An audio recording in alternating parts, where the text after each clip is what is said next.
అరే ఇప్పుడు ఏదో ఒక పార్టీలతో చేరాల్సిందేనే, ఏ పార్టీలు చేరుతాం అనేది ఏదైతుందో నిర్ణయం మీ ద్వారానే తెలుపుతా అని చెప్పింది. నేను మార్పు రావాలి, కేసీఆర్ పోవాలి అనే నినాదంతో ముందుకు పోయినా.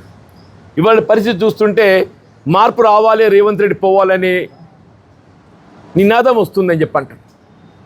పరిస్థితి ఆనాటికి మార్పు చూడండి అంటారు మీరు. ఆనాడు మార్పు రావాలి, కేసీఆర్ పోవాలనే నినాదంతో ముందు పోతే ఇవాళ ఏమొస్తుంది నినాదం, మార్పు రావాలి, రేవంత్ రెడ్డి పోవాలనే కాడికి వచ్చి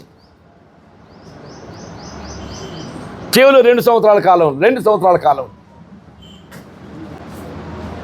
మన ఎన్నికలు చేసినటువంటి వాగ్దానాలు నెరవేర్చులో ఏదైతుందో, మన ప్రజల ఆకాంక్షల మేరకు ఏదైతుందో నెరవేర్చలేకపోతున్నాం. కాబట్టి ఇంకో this is one of the example.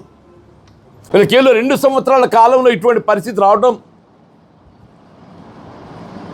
మరి భవిష్యత్తు కాంగ్రెస్ పార్టీ మరి ఏ విధంగా ఉండబోతుందో ఎవరు ఊహించే పరిస్థితి లేదు అని చెప్పంటారు. ఇప్పుడు ఏ మార్పు రావాలని కోరుకుంటున్నామో ఆ మార్పు ఎవరితో సాధ్యమైతే, ఇప్పుడు మార్పు అనేది ఏదైతుందో రేవంత్ రెడ్డి గారు పోవాలనే దాన్ని సూచిక కనబడుతుంది. మార్పు అనేది ప్రధానంగా ఇప్పుడు రేవంత్ రెడ్డి గారు పోవాలి. రేవంత్ రెడ్డి గారు పోవాలంటే అప్పుడు కాంగ్రెస్ పార్టీతోని కేసీఆర్ పోతాడు అని చెప్పని భావించాను, కాంగ్రెస్ పార్టీకి అండగా నిలిచాను.